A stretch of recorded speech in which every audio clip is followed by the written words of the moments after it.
యుద్ధం తగ్గుతుంది అనే అవకాశం కనిపించట్లేదు. రోజు రోజుకి పెరిగే పరిస్థితే ఉంది.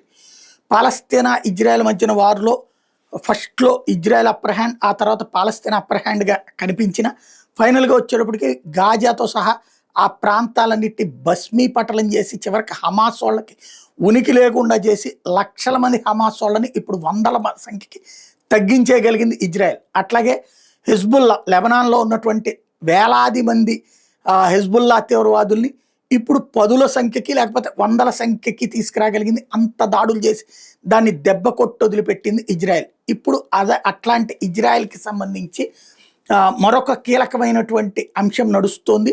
ఏదైతే ఇరాన్ మీదన యుద్ధం మరింత ముదిరేలా చేస్తోంది.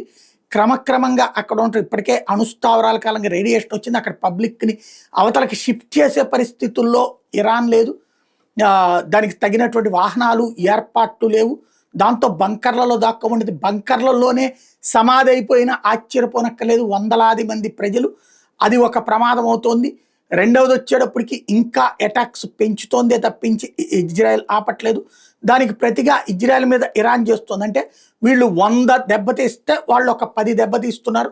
ఆ 10 గొప్పగా చెప్పుకుని సంతృప్తి పడిపోతున్నటువంటి పరిస్థితి ఇరాన్ది. అదే సందర్భంలో 100 చేసినా కూడా చిన్నదిగానే చెప్పుకుంటూ అటాక్స్ అయితే కంటిన్యూ చేస్తుంది ఇజ్రాయెల్.